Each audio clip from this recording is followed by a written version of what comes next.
Sean todos bienvenidos a una nueva edición de Entre Trances en su segunda temporada, empezando el año 2021, acá con mi buen amigo Luis Arocha. Luis, ¿cómo estás? Bien, bien, bien. Un gran abrazo para todos nuestros seguidores y los que vengan incorporándose a esta actividad que esperamos que sea no solo un motivo de conocer y de dominar mejor la vida, sino también de entretenimiento, ¿verdad? Por supuesto, es parte del viaje, ¿no? Casado. El balance. En vez de la O, que es redonda, cerrada y aburrida, la I, que es abierta, elegante y brinda opción. Sí, que muy contento. Mira, nuestra segunda temporada, Luis. Comenzamos el 2021 con una segunda temporada que estoy muy ilusionado, muy contento porque es una temporada iniciando el 2021 que nos va a llevar un viaje a través de temas como la creatividad, la resiliencia, propósito de vida. Yo creo que son temas en este momento, en mi opinión, trascendentes, son necesarios, son temas importantes, son temas relevantes, son temas sabrosos, agradables, ¿no? Con las cuales necesitamos conectarnos.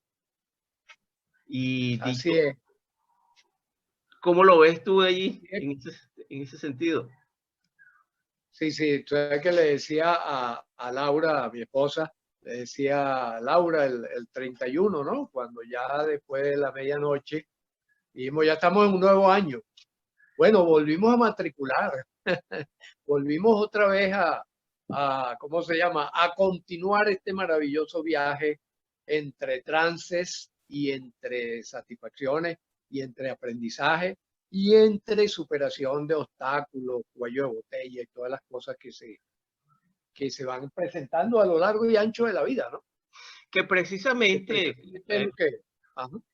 precisamente Luis, que algo que hace una gran satisfacción que hemos tenido los dos, sobre todo el año pasado, para nuestros amigos que nos escuchan. Entre trances, básicamente son conversaciones, son entrevistas, solamente que nosotros estamos haciendo en Entre Trances la idea de que el conocimiento, si el conocimiento no se baja, es decir, se simplifica y se hace práctico, lo que conversábamos, es, en mi opinión, oye, no tiene mucho sentido. Es como el que tiene una biblioteca que no lee los libros y más allá de leer libros, no convierte esa lectura en acción, en transformación, en generar también espacios, ¿no? Que permita mejorar Sí, la calidad de vida. sí, sí. Es como la distinción que hemos conversado en algunas ocasiones, fuera, digamos, vamos a decirlo fuera de cámara, que es la diferencia entre práctico y pragmático, ¿no? Que el enfoque práctico es aquel de las personas que sin mucha información, sin mucho conocimiento, pues dice, bueno, yo trabajo para obtener cosas y sobre todo fundamentalmente cosas de orden material o cosas de orden social, pero dirigidas al dominio, al poder, a ese tipo de cosas. Mientras que reservamos el término pragmatismo al uso del conocimiento científico, humanístico, tecnológico, para hacer cosas bien, para hacer cosas constructivas para el ser humano. Esa es la gran diferencia que establecemos entre práctico y pragmático, o entre practicismo y pragmatismo, ¿no? Siguiendo un poco la tradición de Dwight y de William James, ¿no? Cuando, a pesar de que ellos ambos dieron definiciones de pragmatismo que variaba de un momento a otro, ¿no? Como corresponde a todo proceso evolutivo, ¿no? Sí. Pero en esencia eso es lo que podemos rescatar, que es un uso humano, un uso meditado, un uso comprensivo, y cuando digo comprensivo me refiero a corazón y cerebro en la misma dirección, del conocimiento, de lo que vamos conociendo en la vida, de lo que vamos aprendiendo. Y esto lo conecto con lo que pudiera ser la temática de hoy, Félix, que tiene que ver con la idea de propósito. ¿Para qué tener propósito? Exactamente. ¿Qué es eso de propósito? Y yo comenzaría, y te invito a que dialoguemos sobre esto, yo comenzaría diciendo, bueno, si hay una verdad que casi podemos afirmar que es absoluta, es el hecho de que mañana va a ser hoy. De que mañana se va a transformar en hoy y se va a transformar en ayer. Y que por lo tanto es mejor estar preparados para ese hoy que es mañana, que nos agarre de sorpresa, que nos agarre, digamos, de desprevenidos, diría yo, ¿no? No sé qué opinas al respecto, ¿cómo lo ves? Mira, yo haría una reflexión en esa línea, y me hago la pregunta, ¿no? ¿Por qué es importante tener un propósito de vida? ¿Por qué es importante tener un plan, lo que llaman algunos un plan de vida? O lo que dicen otros, como por ejemplo Manuel Barroso en su libro Autoestima y Ecología, objetivos de vida. Yo pienso que hay algo importante, hay dos grandes decisiones, y eso yo recuerdo, tendría yo 17 años, leí un libro que muchos de nuestros escuchan lo habrán leído, que es el libro de Dale Carnegie, un libro sobre cómo suprimir las preocupaciones. Un libro hermoso, ¿sabes? De estos libros de recetas, de autoayuda, pero que tiene una parte muy bonita ese libro, ¿no? Tiene mucho de practicidad. Y yo recuerdo que de esa lectura, que hice muy, muy joven, me quedó algo impresionante, algo que yo siento que esas ideas fueron germinando en mi vida a lo largo de estas décadas. Y es que él decía, hay dos grandes decisiones que un joven o una joven toma y que cambian su vida y que son trascendentes. Uno, en qué se gana la vida. Y otra, con quién comparte su vida, la pareja. Y él dice en ese libro, muchas veces esas decisiones son tomadas a la ligera, sin mucho acto de detenerse, trayendo desastrosas consecuencias posteriormente, ¿no? Y el tiempo, Luis, fíjate que yo ya tengo ya casi 3 décadas en el área de psicoterapia, y todo un viaje recorrido, igual que el caso tuyo, que hemos sido gente que siempre hemos estado girando en torno a los temas de salud mental y que ha sido parte del viaje nuestro. Cuando tú encuentras, por ejemplo, el caso que tocamos ampliamente el año pasado sobre el tema migratorio, sobre el tema de las relaciones, el tema de la pareja, tantos contextos.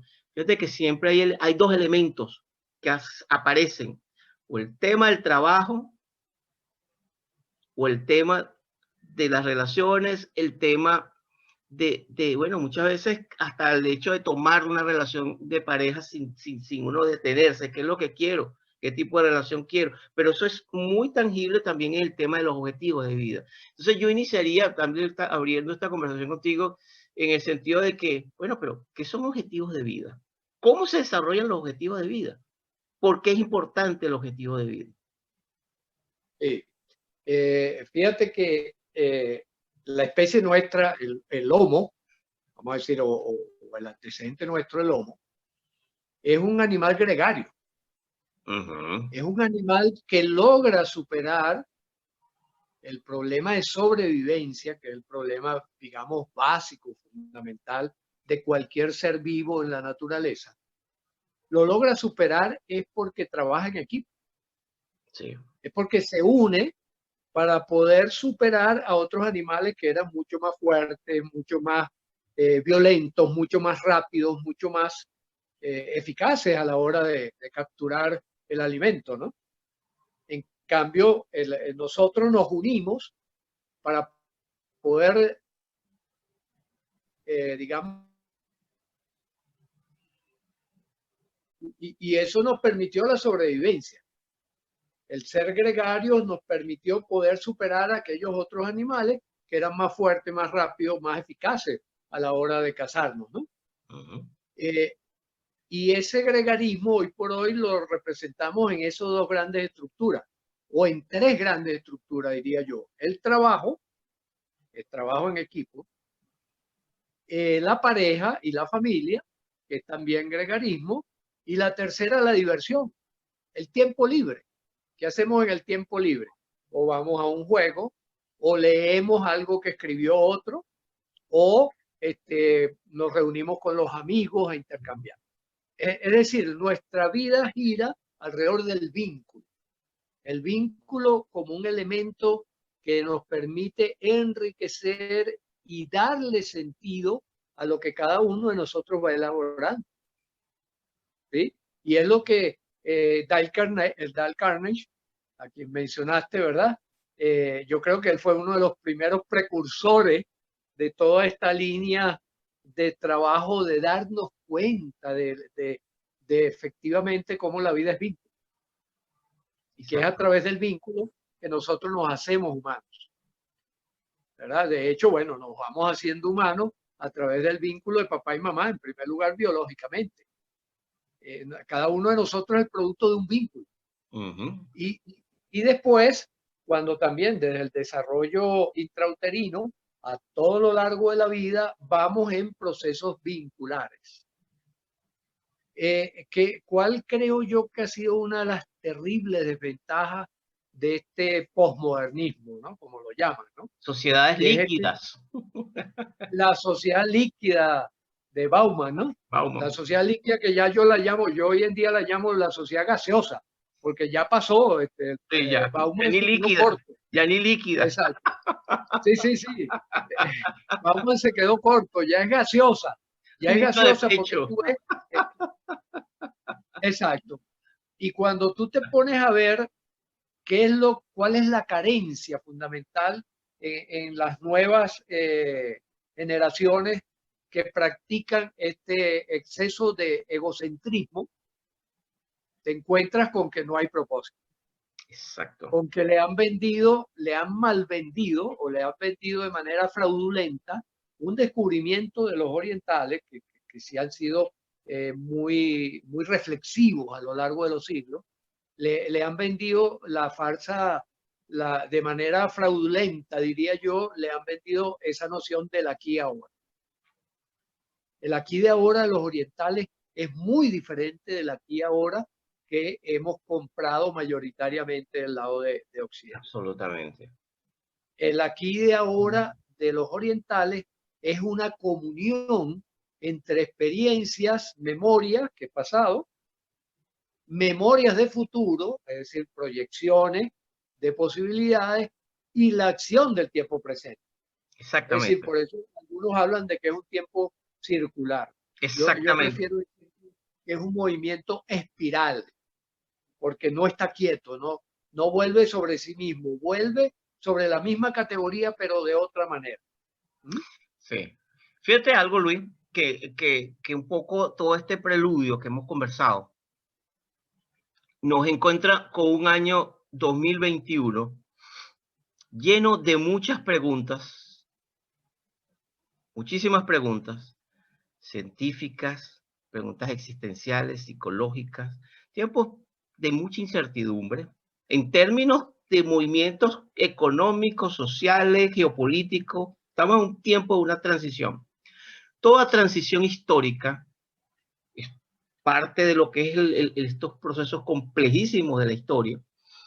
Llevan tiempos de incertidumbre. Recuerda la transición de la Edad Media que dio posteriormente el nacimiento del Renacimiento, esos últimos siglos, las transiciones, las guerras, las convulsiones, etcétera. Pero también al mismo tiempo ha sido parte de un proceso histórico que hemos vivido. Y yo digo esto porque es imposible separar el término de la salud mental con lo que son esas fuerzas situacionales que hemos hablado en muchos contextos. Dentro de esos tiempos, por eso es que a mí me parece que es tan importante uno como persona, como ser humano, detenerse y plantearse cuál es el propósito de mi vida. Porque frente a tamañas fuerzas en las cuales no tenemos control, hay que ser humilde y pisar tierra, pero sí tenemos capacidad para accionar nuestros recursos, nuestras capacidades. Sí, Por eso es que a mí me parece que es tan trascendente el hecho de poder desde eh, esperanzadoramente, dichoso y afortunado el que desde muy joven comienza a conocer cuál es su propósito de vida. No es un tema fácil, no es un tema de fórmula, no es un tema de autoayuda, es un tema de una que requiere, como las cosas trascendentes de la vida, tiempo para pensar, para reflexionar. Muchas veces ayuda de un profesional de ayuda, que nos ayude, un mentor que nos ayude, o un especialista que nos ayude a encontrar ese camino. sí. Fíjate que de hecho, leyendo a Eugene Gendlin, el creador del focusing, Ya, sí, sí, focusing, sí, Fukuyama. eh, me llamó la atención una pequeña frase, una corta frase que estaba insertada en el texto donde él decía, la vida es el plan de lo que voy a hacer a continuación. Eso es vivir. Ujú. Y yo dije, wow, qué frase. Yo me la paso pescando, ¿no? La metodología, para aquellos que quieran saber cuál es la metodología Neurocodex, es la metodología de pescar. Mm. Ir pescando valiosos peces de la vida. Y ahí yo pesqué esa frase y dije, wow, qué interesante, porque realmente eso es el vivir. El vivir desde el punto de vista de nuestra mente, cerebro, vamos a llamarlo de esa manera. Incluso también en una conversación con Rodolfo Ginás, el neurocientífico, Colombiano. eh, exacto, por el descubrimiento, digamos, de la base fisiológica del yo, ¿no? Él me decía, el cerebro es un órgano que está diseñado para preguntarse, ¿y qué voy a hacer a continuación? Ujú, Yo ujú. dije, ese otro pez importante, ¿no?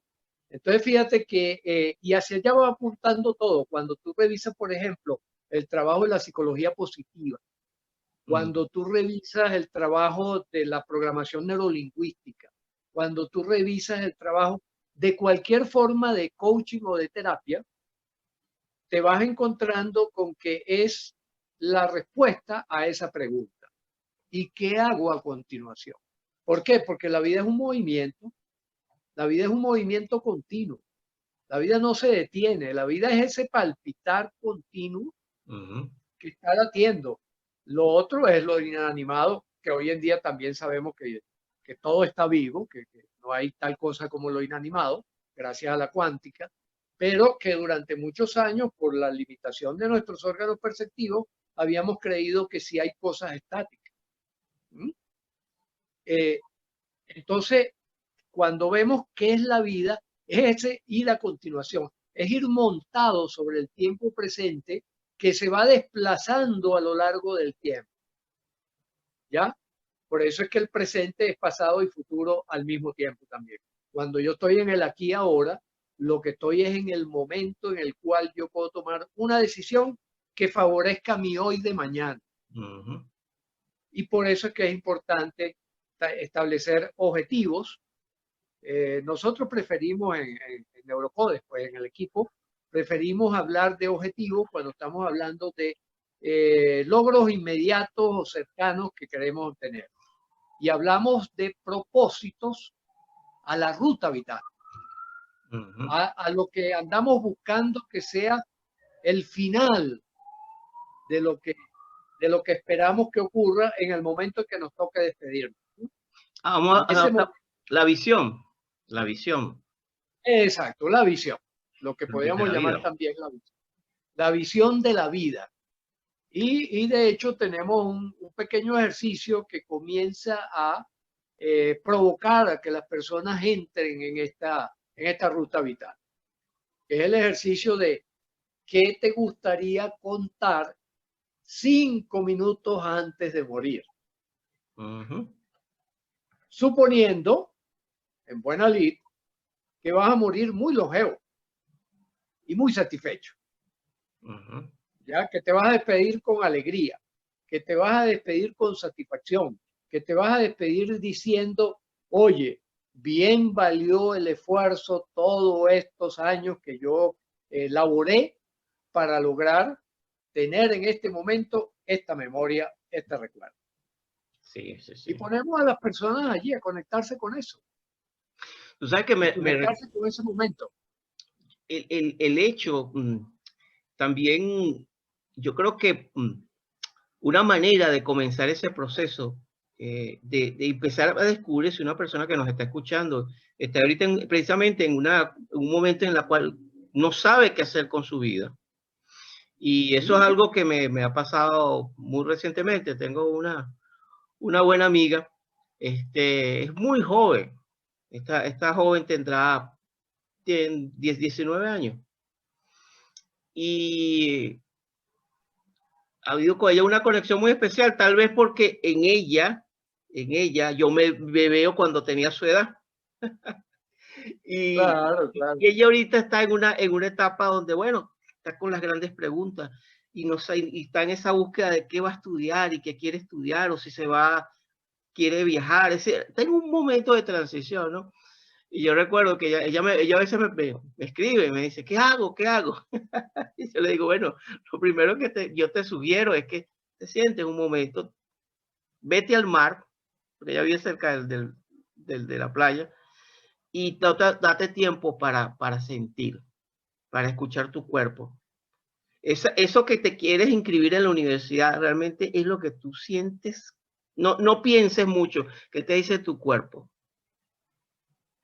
¿Qué te dice tu cuerpo? Y a veces, Luis, nos pasa que no ver mucho al futuro nos genera pánico. A veces pudiera ser una sencilla pregunta como, ¿qué quiero hacer con mi vida en los próximos 24 meses?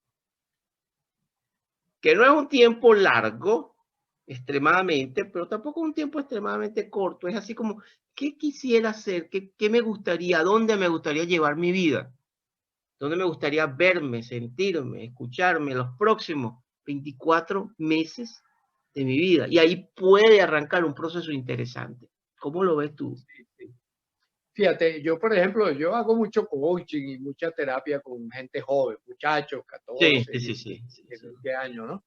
Y me pasa lo mismo que a ti. Yo me pongo un poco también a recordar, oye, cuando yo estaba en esa edad y empiezo a comparar los patrones de ellos y los patrones míos y son los mismos patrones, porque todos somos los mismos al final de cuentas, ¿no? Los mismos arquetipos. Pero, exacto, pero yo se la lanzo de la manera siguiente, ¿no? Ellos generalmente me quieren mucho porque ven en mí un hombre viejo que lo sorprende, porque por la frescura del pensamiento, por Con la la frescura frescura, de los claro. pensamientos.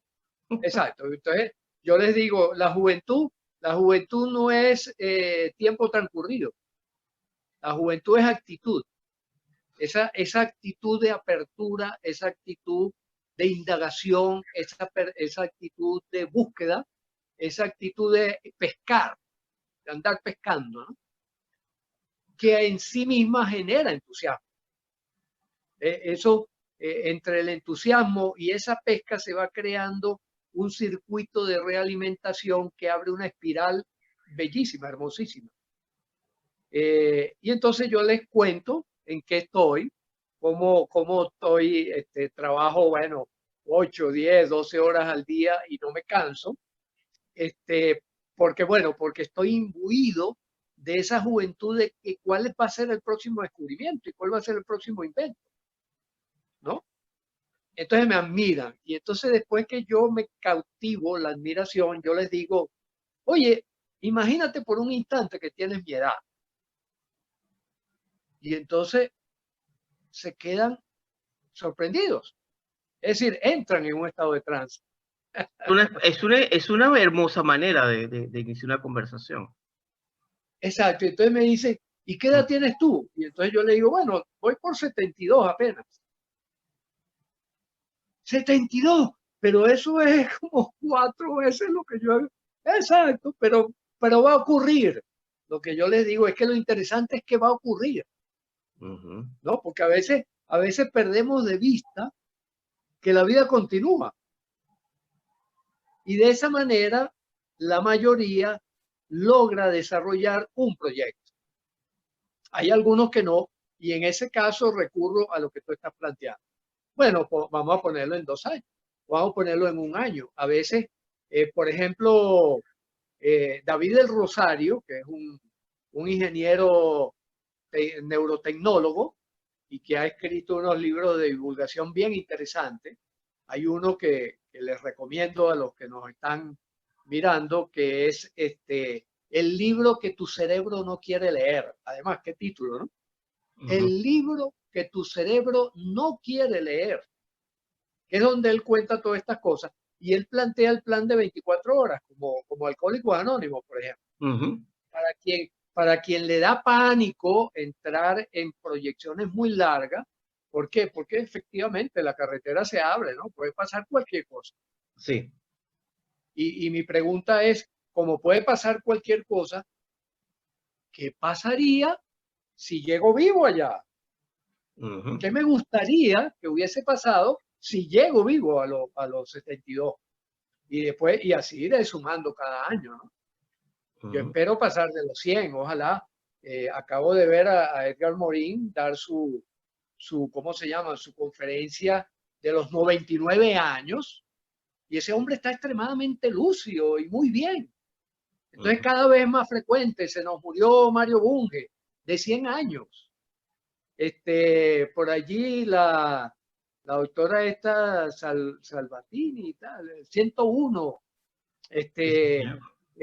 Pero fíjate, sí, Luis, sí. hay O una, sea, cada vez más frecuente eso. pero hay Y eso es lo interesante. Pero hay una característica que uno encuentra en estas personas. Hay varias características. Uno, que tienen un propósito claro, apasionado de cuál es el sentido de sus vidas. Claro. Hay varias características, por ejemplo, que se ha encontrado y que se encuentran en las personas que desarrollan propósitos fuertes de vida. Y no necesariamente tienen que ser académicos o escritores o lo que llaman, eso que llaman los intelectuales, sino o pensadores.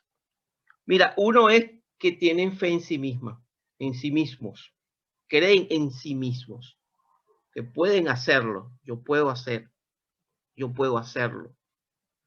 Otra característica importante es que conocen sus capacidades, sus habilidades, reconocen Claro. sus debilidades o áreas a trabajar, buscan ayuda cuando necesitan desarrollar habilidades, asumen riesgos, son personas con capacidad para asumir riesgos y, Claro. y la capacidad de ser flexibles frente al contexto, frente al cambio, frente a la dinámica, como tú lo llamas, de la vida, frente a la vida que continúa.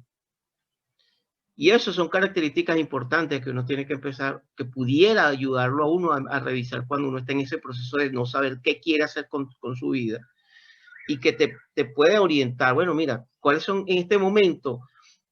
Creo en mí mismo.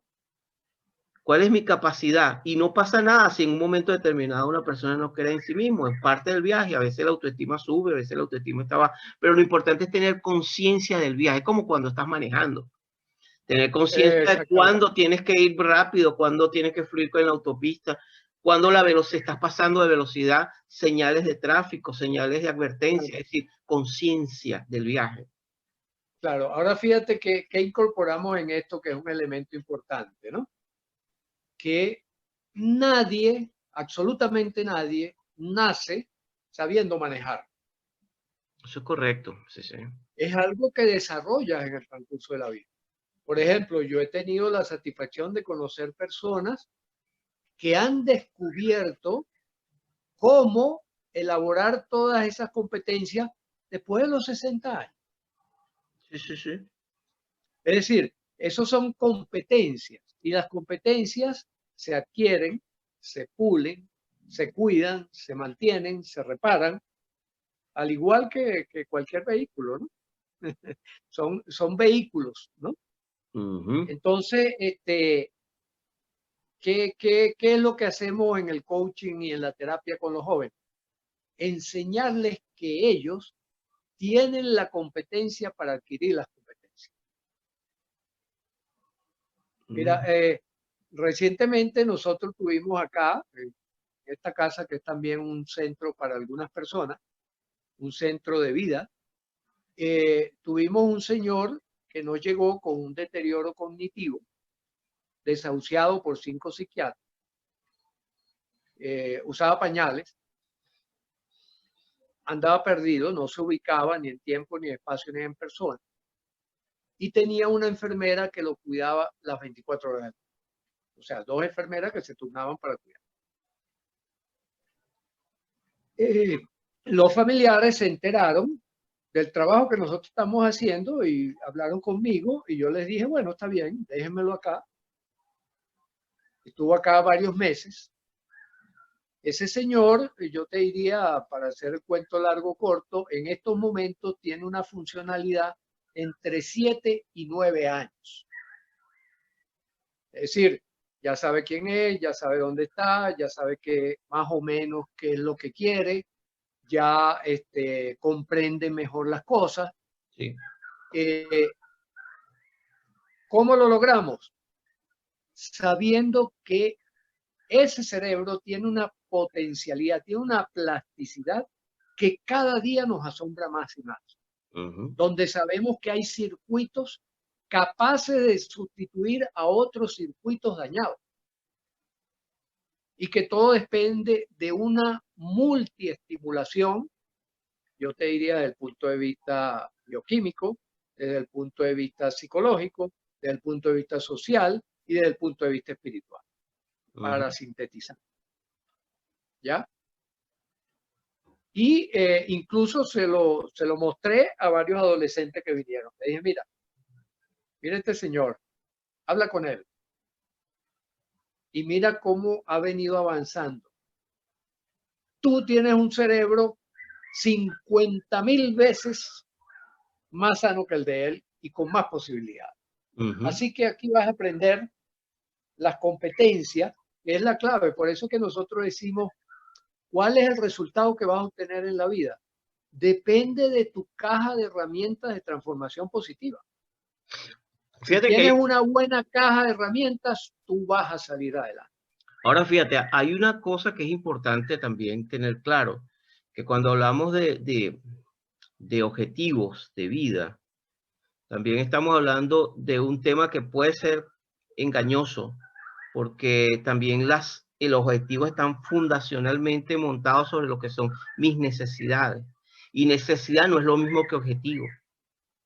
Claro, claro, claro. Okay. Sí. Necesidad es lo que yo necesito, no solamente desde un punto de vista psicológico, también organísmico, biológico, emocional. Claro. Hay diferentes contextos en las necesidades de necesitar. Y esas necesidades se van organizando por contextos. Tengo un contexto individual que tiene que ver conmigo como ser humano, es lo que yo necesito como persona. Hay un contexto de pareja, hay un contexto de familia, tengo un contexto de trabajo laboral, tengo un contexto de comunidad porque no estoy aislado, y tengo un contexto, muchos pueden llevarlo al contexto de trascendencia, muchos llegan a ese nivel, otros no, pero está bien, que tiene que ver con eso que llaman por ahí, que es bien complejo a veces, que llaman espiritualidad. Yo lo veo como la necesidad de ver más allá, trascender a otras ideas, que no sea que no sea otras dimensiones, otros planos, como lo quieran llamar, ¿no? Entonces, es interesante porque yo creo que lo importante, yo creo que una persona que está en un momento de confusión y que no tiene claro su objetivo, lo primero es, está bien no tener claro en un momento determinado las cosas, parte del viaje. No nacemos con un manual donde estamos con... Exactamente. Parte de nosotros, como seres humanos, vivimos esas etapas.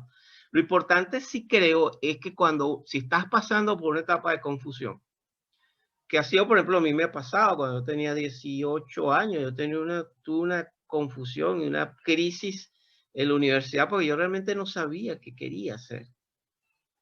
Yo no sabía, yo no tenía norte de lo que quería hacer y por supuesto vivía deprimido.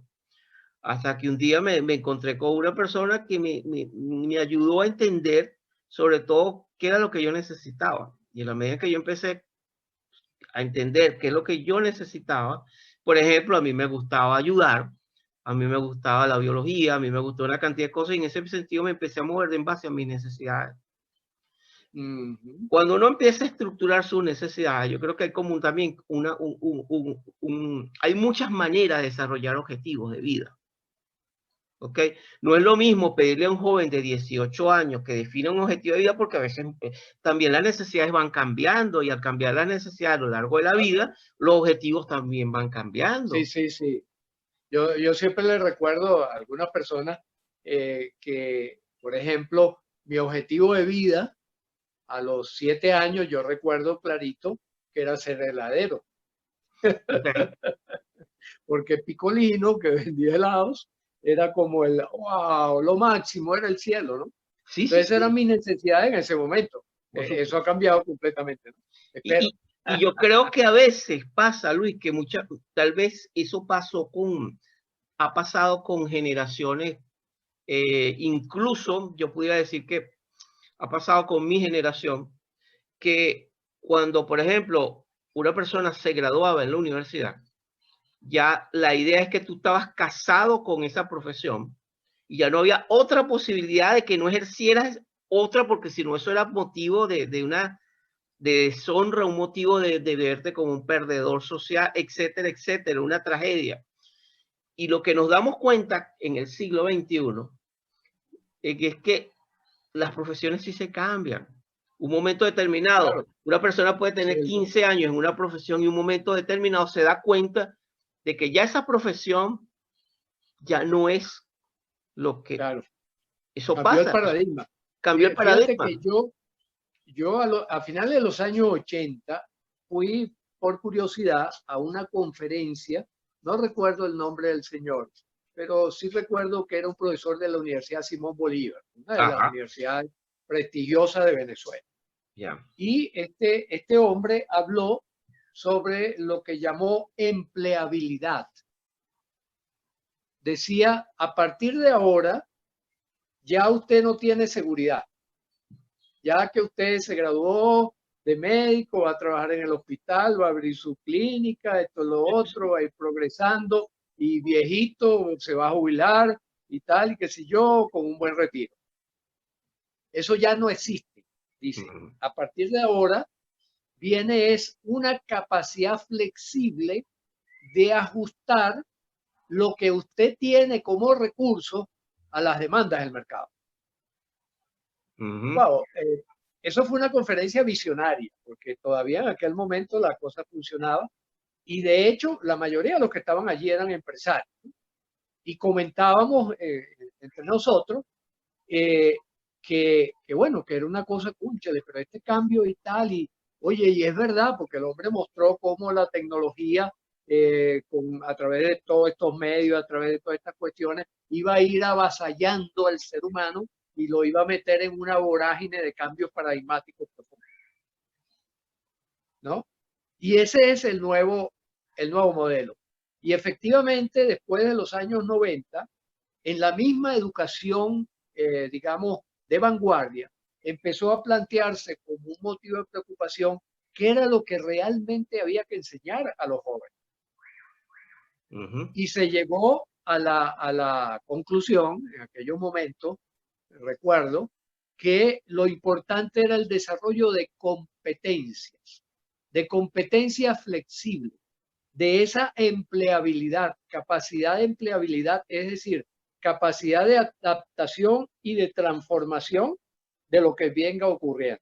Claro. Fíjate que sigue siendo una interrogante, por ejemplo, cuáles van a ser las profesiones del futuro. ¿Y cuáles Yo van a mismo estoy trabajando en este modelo de medicina ultramoderna, donde una de las cosas que nosotros sospechamos es que todo este sistema clasificatorio de especialidades que existe en la actualidad va a dar un giro tremendo en los próximos 10 o 15 años. Ya no tienen sentido las especialidades tal como las estamos viviendo, que es un modelo que obedece a la clasificación del modelo médico de Sydenham, de Thomas Sydenham, de 1767, ¿no? O sea, decimos wow, pero ¿cuál es el modelo médico? Fíjate que sigue siendo un modelo de órganos y de microsistemas. Ahí hasta el hepatólogo se dedica nada más que a estudiar el hígado, ¿no? Y eso no tiene ningún sentido a la epistemología y a los paradigmas de hoy en día. Sí, Luis, pero si eso lo bajamos, si eso lo bajamos a lo que son las escuelas de medicina, eh, por la Universidad de Sydney, la universidad en Oakland, la universidad en Estados Unidos, o sea, hay una metodología, hay una formación que yo veo difícil una transformación de que venga un cambio, primero por la cantidad de avances tecnológicos. Yo creo que en todo caso, las transformaciones que se pueden dar en un futuro tiene que ver más hacia el área de la biología molecular, más a nivel de lo que son incluso la genética. Pero es difícil Claro, claro. visionar un cambio en cual las especialidades no estén en un futuro, las especialidades médicas. No, lo que digo es que seguramente va a obligar a un cambio en la manera de ver la La enfermedad, especialidad. la especialidad. Exacto, a lo mejor la especialidad va a ser más, no lo sabemos, ¿verdad? Pero uno puede sospechar, como dices tú, biología molecular, genetistas, en combinación con lo que pudieran ser los internistas como sistemólogos o enfoques más integrales, ¿no? Es un tema, bueno, es un tema de otra conversación, ¿no? De otra Es conversación, todo un sí. tema. Es todo un tema y vamos a anotarlo por allí, Feli, porque es también una cosa apasionante y que tiene su desarrollo. Pero fíjate, es lo mismo que está pasando, por ejemplo, en el mismo comercio. Lo que está pasando, por ejemplo, lo que pasó con la fotografía de papel, Sí. lo que pasó con aquello, ¿cómo era que se llamaba? El fax. Sí, por eso O sea, ¿cómo? por eso te Ajá, planteaba, Luis, por eso te planteaba el hecho de que eso pudiéramos hablar de que son los roles que uno tiene, pero el propósito de vida, yo pienso que es algo mucho más trascendente, es la visión que tú tienes de tu vida, o sea, que trasciende incluso los roles que tú puedas tener. Es decir, exacto. cuál es el sentido de mi vida? O sea, ¿por qué yo estoy aquí? ¿Qué me mueve? ¿Qué me conmueve? ¿Qué hace que yo pueda levantarme a las 4 de la mañana, a las 3 de la mañana y hacerlo con energía, con fuerza, con vitalidad, con dirección, que es otro tema Con ahí, dirección. Sí, porque puedo tener sí, mucha energía, pero si no tengo dirección para yo encaminar mis objetivos de vida y llevarlo, convertirlo en un plan de acción y de ahí moverme a unas capacidades, se pierde todo esto. sí. Fíjate que una de las cosas que nosotros hemos como concluido provisional y parcialmente como todo el Sí, sí, conocimiento sí. en la vida, como decía Pierce, ¿no? La idea de que la pregunta más importante no es por qué, es para qué. Ujú. Porque para qué me pone en contacto con eso, me pone en contacto con el hoy que es mañana. ¿Para qué estoy en este planeta? Ujú. Fíjate que eso conecta directamente con cuál es el propósito de mi vida. En cambio, si yo digo por qué, me puedo ir hacia antecedentes. Si vengo de A, quiere decir que voy a terminar en A. En cambio, cuando yo me pregunto para qué, yo abro otra puerta. Abro yo vengo de A, pero yo voy para B, Ujú. ¿no? Y entonces eso resulta más motivante. Esto es algo que sistematizaron desde hace, bueno, desde los años 70, finales de los 70, comienzo de los 80, Bandler y Grinder con la programación neurolingüística, ¿no? Ujú. Que ellos, un poco, incluso en los primeros tiempos, hasta proscribieron el preguntar por qué, ¿no? Ujú. Después se dieron cuenta que preguntar por qué tenía un porqué interesante, que era Claro. conducir al por qué. y entonces reformularon su cosa. Pero eso es lo interesante de por qué mucha gente, por ejemplo, no se plantea propósito, porque tiene las cosas a mano. Cuando tú ves muchos de estos jóvenes, ¿qué es lo que ocurre? Que estos jóvenes no son criados por familias de vamos a que vayas a un para qué, sino que vivas de un por qué. Bueno, porque tu familia tal cosa, entonces tú, como tu familia hay muchos médicos, tú tienes que ser médico.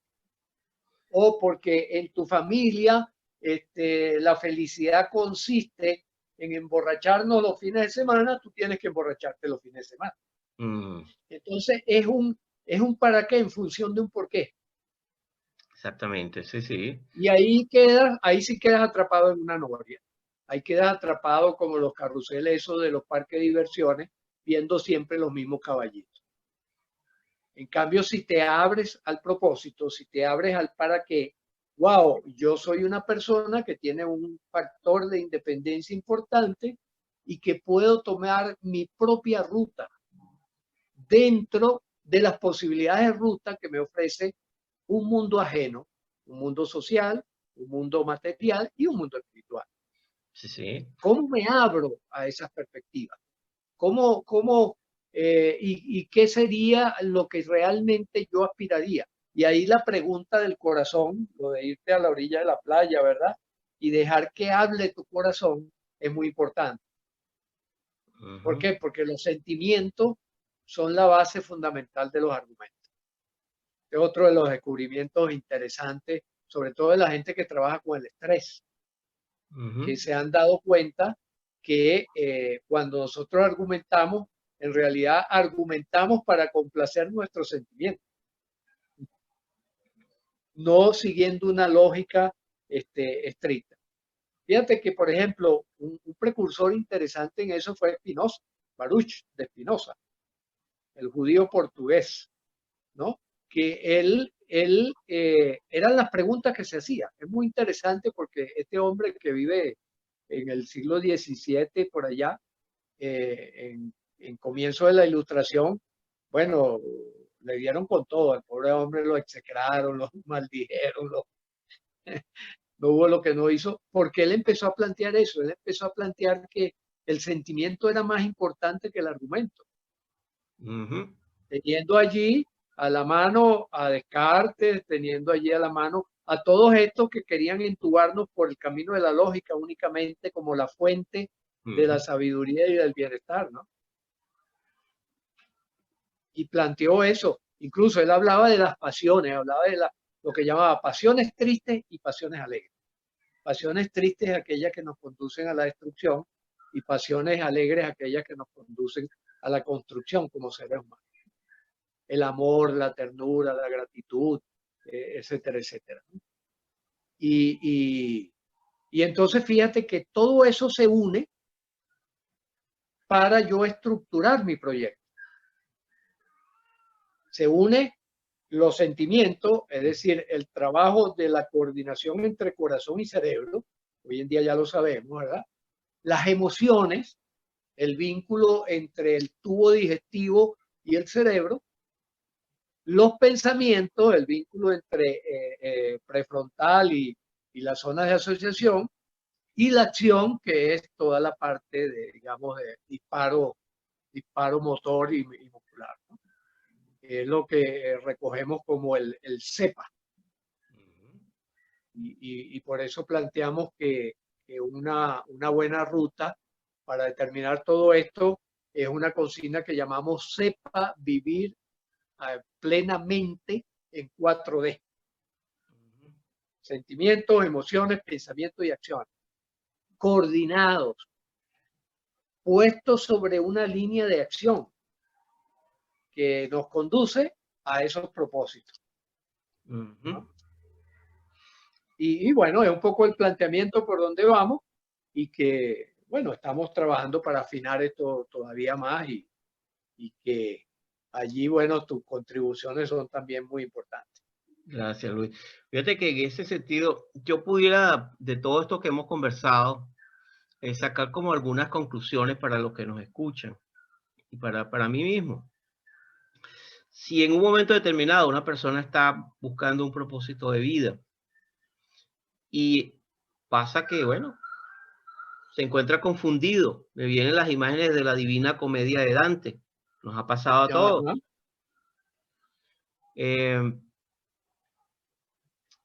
Es un tiempo en el cual hay que detenerse, tiempo para reflexionar, darse tiempo. Otra cosa importante es pensar esta experiencia como una experiencia que es transitoria, porque como tú bien dices, Luis, me encanta esa frase, la vida continúa. Y la vida también, yo le agregaría, nos trae elementos, nos trae recursos y nos trae capacidades. Tomar papel y lápiz pudiera ser otra, y empezar a escribir tus emociones, tus sentimientos. Y hay algo sumamente importante, las preguntas que nos acompañan durante este viaje de incertidumbre. Porque de acuerdo a las preguntas que nos vamos haciendo, vamos a obtener respuesta y vamos creando un mapa, sea lo que sea, pero está muy basado en los mapas. Fíjate algo que sucede mucho es que una persona cuando no empieza a encontrar sus objetivos de vida por las razones que tenga, comienza a frustrarse. Y hay unos que comienzan, en vez de utilizar recursos generativos, habilidades, capacidades, comienzan a utilizar la culpa, la victimización, el autorrechazo, como mecanismos para sencillamente quedarse en el mismo estado de trance hipnótico no generativo. Pobrecito de mí, es que no me comprende. Eso genera unos estados de trance hipnótico que hemos hablado anteriormente en los programas, y voy a colocar el link para los interesados en que quieran explorar un poco más lo que hemos hablado extensamente del trance hipnótico. Entonces yo creo que es un tiempo en el cual también esa confusión se puede convertir en un estado de trance hipnótico. Mis palabras, trance hipnótico. Porque te puede llevar meses, años, décadas en el mismo. Yo tuve un amigo que pasó toda su vida, un hombre extremadamente brillante, inteligente, y pasó toda su vida en un trance donde desafortunadamente no se encontró, pero no se encontró es porque la cantidad de pensamientos que tenía durante el día era tal que no le permitió hacerse silencio. A veces es tiempo de hacer silencio, de tranquilizar los pensamientos, de caminar, de conversar. Las conversaciones, cuando son generativas, generan espacios que abren espacios de reflexión. Yo creo que también la pintura, el dibujar, imágenes, ideas, pudiera ser un inicio, una invitación a comenzar ese viaje. También yo diría que hay que buscar ayuda profesional. Si en un momento determinado tú no tienes claro tu profesión, no tienes claro qué es tomar decisión, estás en una encrucijada de tu ciclo vital, incluso en una relación de pareja que sientes que ya no es, y necesitas, a veces hay que pararse y detenerse, ¿qué es realmente lo que yo quiero hacer con mi vida? Porque son preguntas muy serias. La calidad de tu vida depende de las preguntas que te haces y de los objetivos que te establezcas o que no te establezcas. Claro. Y allí puede comenzar un proceso enorme, un proceso en el cual hay una serie de ideas, entendiendo también qué tipo de objetivo tú te estás orientando. Por ejemplo, hay objetivos que están montados sobre el ser o el self, es decir, la necesidad de ser. Hay objetivos que están montados en la capacidad de dar. Mi objetivo es dar. Y sobre eso estructuro mi plan de vida. Hay otros que sobre poder. Yo necesito poder, yo necesito ascender en el trabajo, yo necesito ser un gran autor, yo necesito desarrollar poder puede ser intelectual, poder económico, poder emocional, etcétera, etcétera. Hay objetivos que tienen que ver con el tener cosas materiales, tener mi empresa, tener, etcétera, etcétera. Y hay objetivos que tienen que ver con el trascender. Cada quien tiene su manera de ordenar. Entonces también eso es importante, tener claridad sobre eso. ¿Qué tipo de objetivo yo estoy orientado y estoy buscando? Sí, y la inclinación, ¿no? La inclinación. ¿No? Por ejemplo, yo suelo poner el caso de Matthew Ricard, ¿no? Como Matthew Ricard, que se planteó de una ruta de haber sido uno de los biólogos moleculares más brillantes en el grupo que descubrió el virus del SIDA, a convertirse en un monje budista, ¿no? Ya. ¿Por qué? Porque encontró que en su búsqueda, para él el camino espiritual era el fundamental y estaba por encima de los demás. Entonces, siempre me gusta preguntarle a las personas cuál es la jerarquía o que se dé cuenta, que tenga conciencia de cuál es la jerarquía que maneja entre esas cuatro dimensiones, la dimensión material, la dimensión social, la mental y la espiritual. Exacto. Cada quien tiene el derecho, el sagrado derecho de elegir cómo jerarquiza eso y cuál porcentaje, por ejemplo, le pudiera atribuir a cada uno de ellos. El trabajo yo suelo orientarlo es a que esas cuatro dimensiones estén alineadas en el propósito vital que gira alrededor de aquel que yo jerarquice. Sí, tú acabas de tocar algo muy interesante que me recuerdas a Humberto Maturana, del cual debo decirte yo no soy muy gran fan de Maturana, pero tiene ideas interesantes, ¿no? Lo Sí, siento, sí, sí. lo siento si los fanáticos de Maturana no les gusta lo que digo, pero por ejemplo Maturana dice algo muy interesante, eh, el derecho a equivocarme, o sea, retomar el derecho a equivocarme, me parece que eso es brillante. El derecho a Sí, sí, equivocarme, la necesidad el derecho como ser humano de un momento determinado de haberme equivocado, y si sí, tomé la decisión equivocada, no pasa nada, es un aprendizaje, o si pasa algo, bueno, es un aprendizaje. Y yo recuerdo mucho en un psicólogo que una vez me dijo algo que me parece muy relevante de esto. Eh, Luis, que es la capacidad de ser humilde, de reconocer mis errores. Mucho aprende el que es humilde y reconoce que se ha equivocado. Por ejemplo, en esto de objetivos de vida, de las personas que a los 40, a los 50 años pasa algo en la escalada y en el montañismo, pasa algo frecuente, sobre todo en los escaladores de alto élite, que súbitamente se encuentran ya muy cerca de la cumbre para darse cuenta que escalaron la pared equivocada. claro, claro. Exacto, sí, sí. Entonces, pasa eso, ¿no? Que hay mucha analogía con el montañismo, la escalada, también con el ajedrez, eh, que desarrollar objetivos de vida es algo apasionante, puede ser muy divertido, pero también es una empresa seria, que amerita una cantidad de recursos, de habilidades, y que implica también tener su tiempo. Es como cuando hace uno una buena comida que a uno le gusta. Uno se da tiempo, ¿verdad, Luis? Para cocinar sabroso y para preparar Exacto, el claro, plato claro. y buscar los ingredientes y darle un tiempo. Uno jamás va a decir, bueno, pero ¿qué pasa? Pones un minuto, por ejemplo, una torta o una tarta y está diciendo, bueno, pero ¿qué pasa? Que ha pasado 2 minutos y esta tarta no está listo y empiezas a abrir cada rato el horno. Eso no pasa. Sí, Uno sabe que sí, eso tiene un claro, tiempo. claro. Todo tiene su tiempo, ¿no? Sí, sí, sí, sí. Fíjate que sí, porque en el fondo nosotros somos seres politarea. Yo prefiero el término politarea a multitarea, porque Politarea, la qué interesante. multitarea se ha confundido con hacer simultáneamente varias cosas. Eso es imposible. El cerebro no puede hacer eso y por eso es que generalmente todos estos creyentes en la multitarea terminan en estrés terrible. En cambio, en la politarea podemos ir de una a otro en una secuencia de intercambio de actividad, porque somos seres politarea.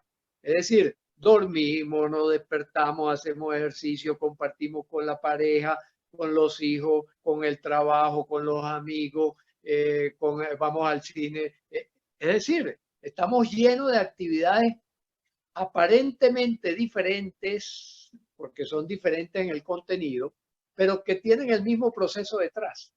Y Ujú. eso es lo que nosotros podemos simplificar y convertir en una herramienta. ¿Cuál es ese procedimiento básico, esas competencias básicas que me van a servir para atender la politarea? Y uno de los importantísimos es la administración del tiempo, como dices La tú. administración del tiempo, sí. Sí, fíjate que mucha gente dice, no, yo no tengo tiempo.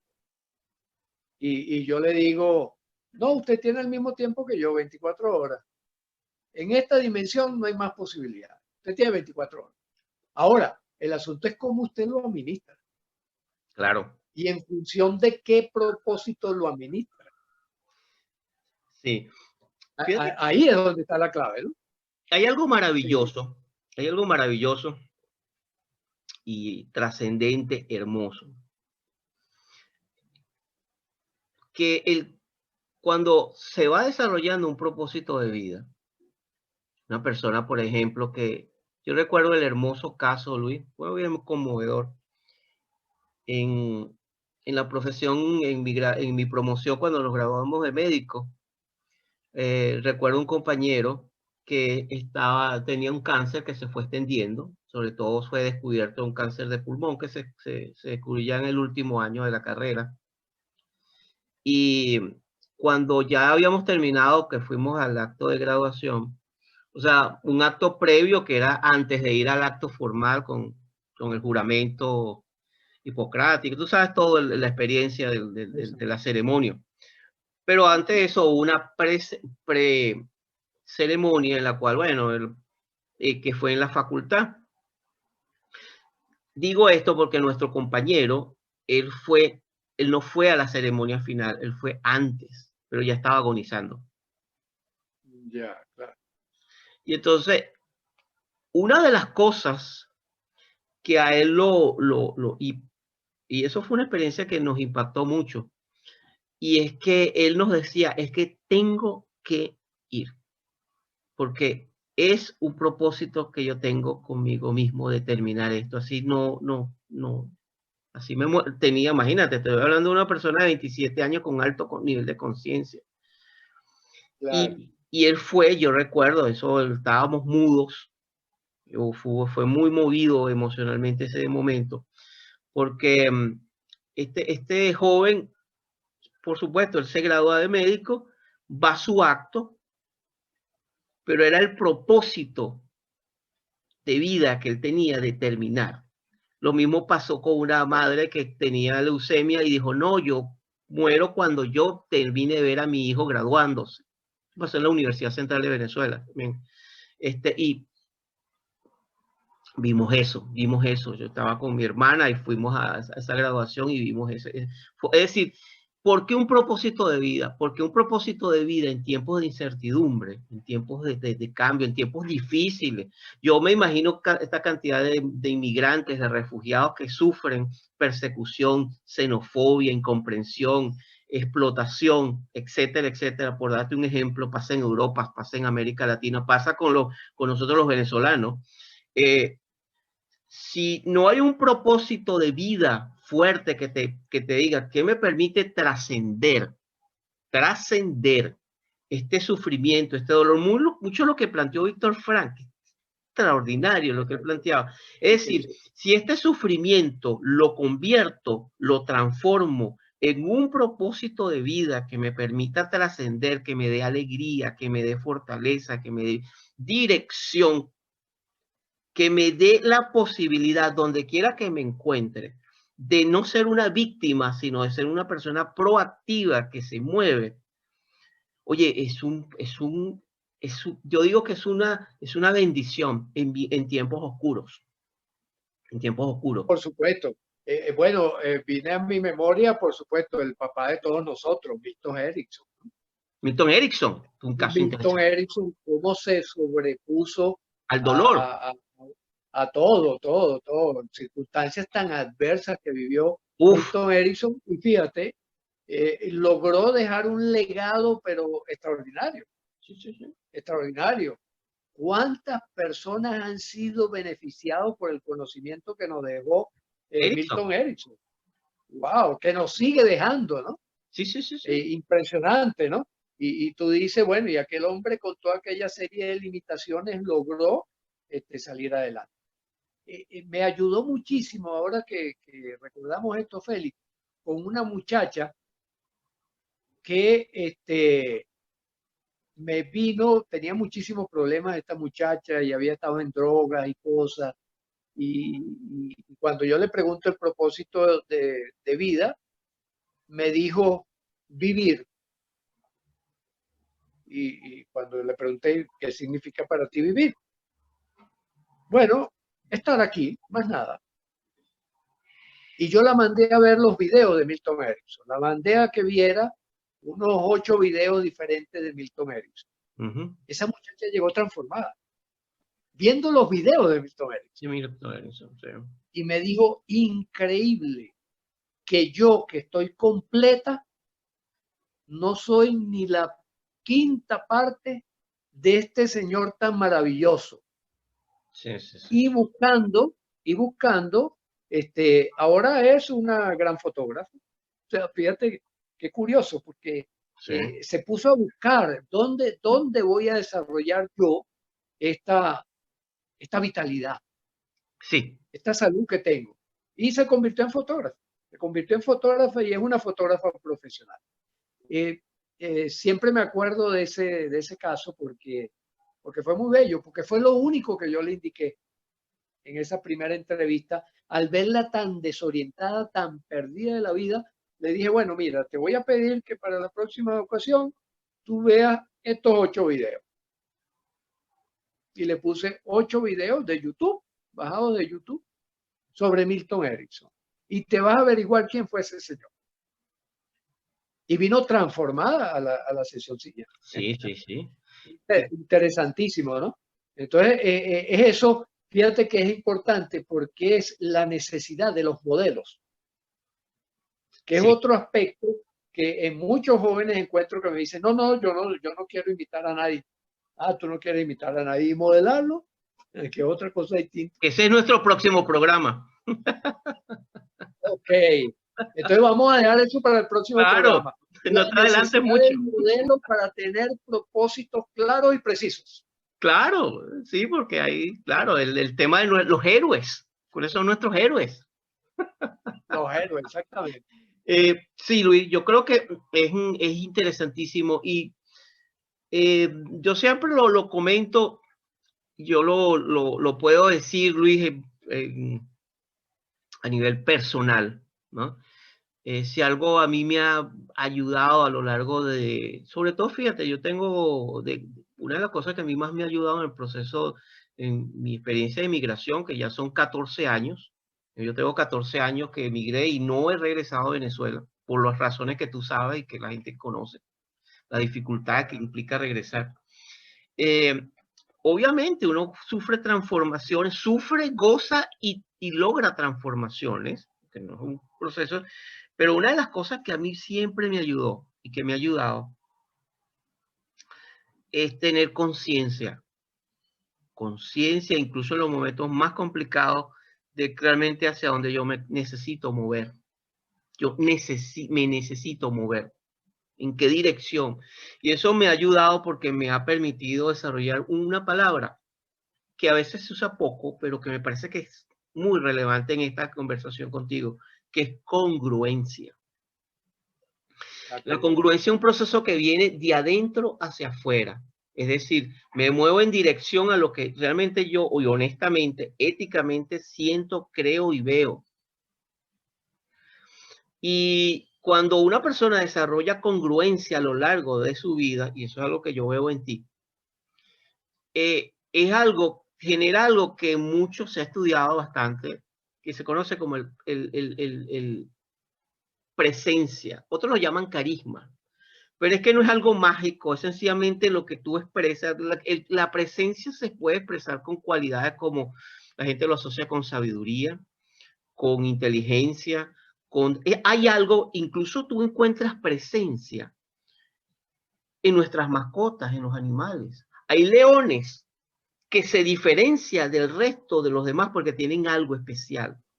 Gatos, perros, que tienen algo que uno dice, oye, aquí hay algo que es diferente al otro.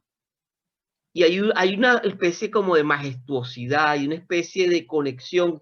Claro, porque esa energía que viene de adentro hacia afuera se irradia, se siente, se percibe, se ve. Pasa con los grandes líderes visionarios, hombres que logran una transformación. Y la presencia que viene de la congruencia no es algo que tú agarras con modelos, es un proceso que tiene que ver con la conciencia. Por eso tú puedes determinar cuando tú tienes un falso político o un falso líder religioso.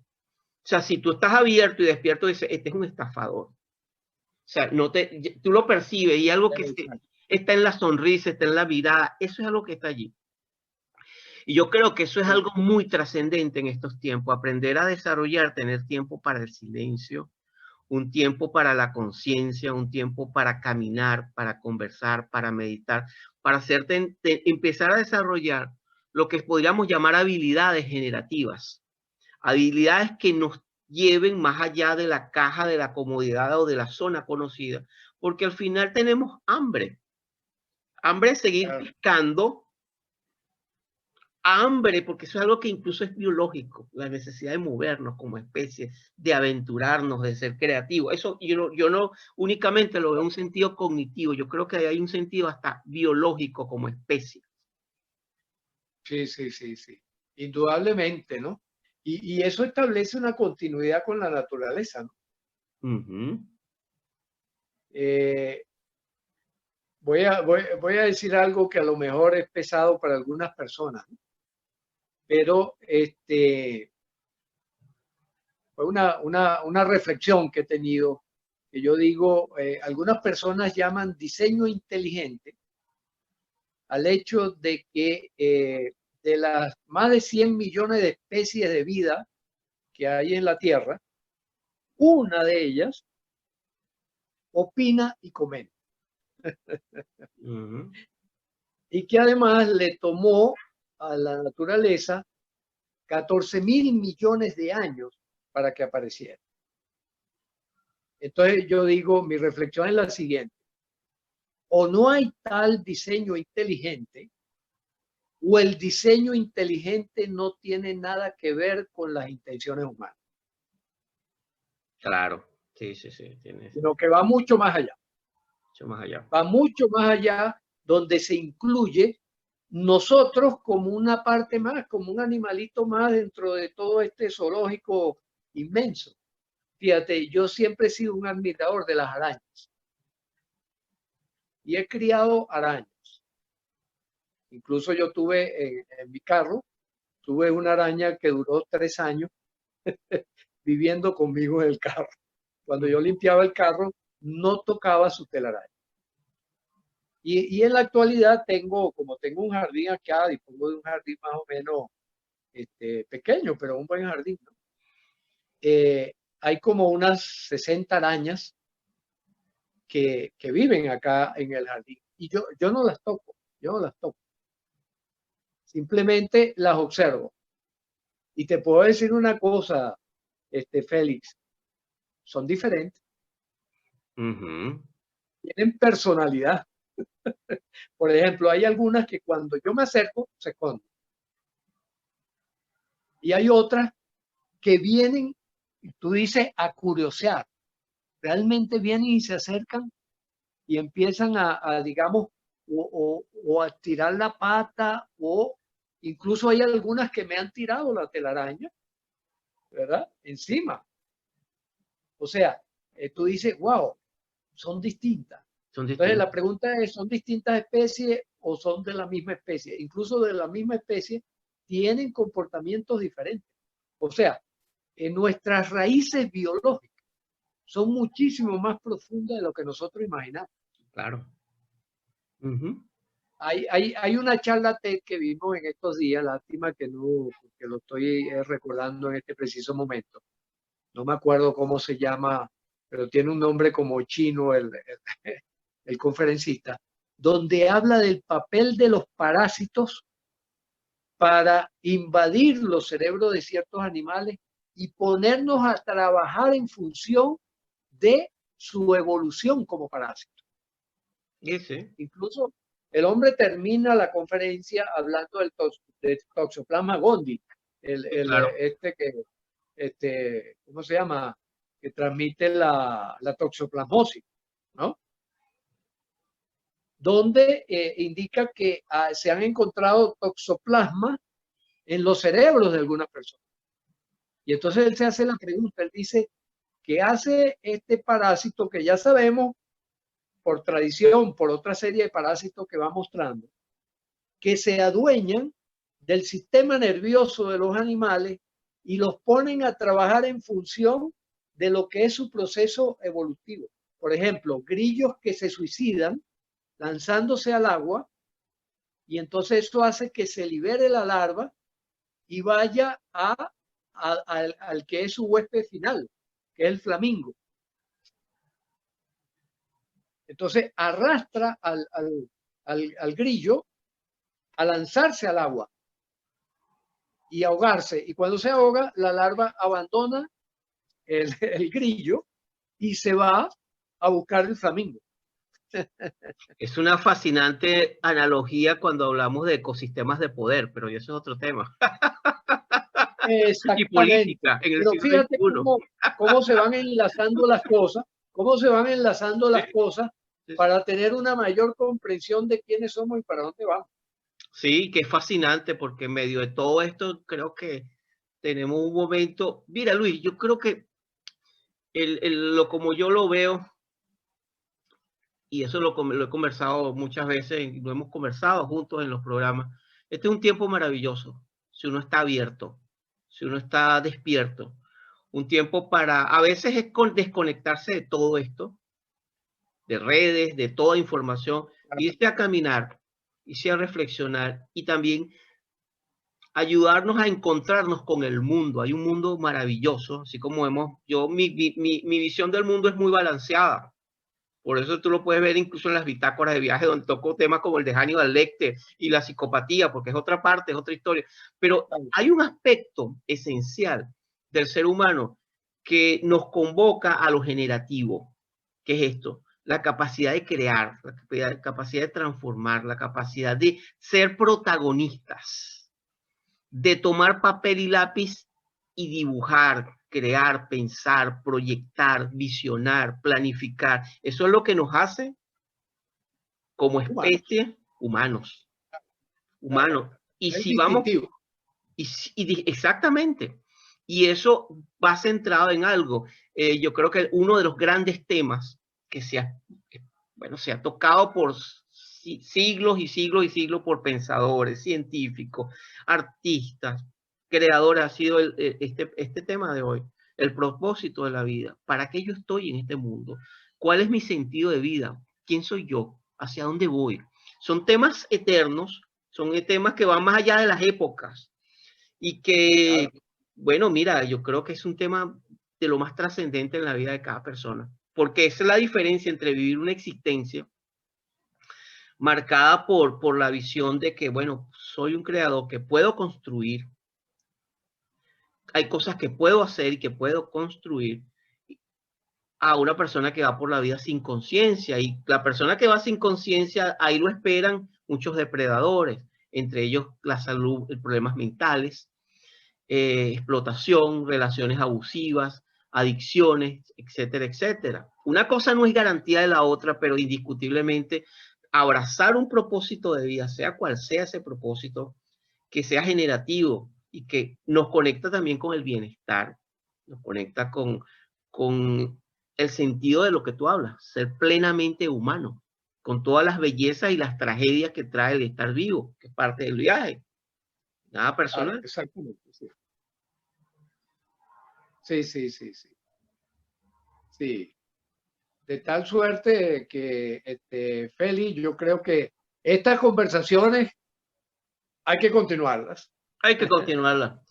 Hay que Bueno, continuarlas y robustecerla y bueno, darle un propósito generativo, un propósito trascendente, donde, bueno, donde la gente también se vaya sumando.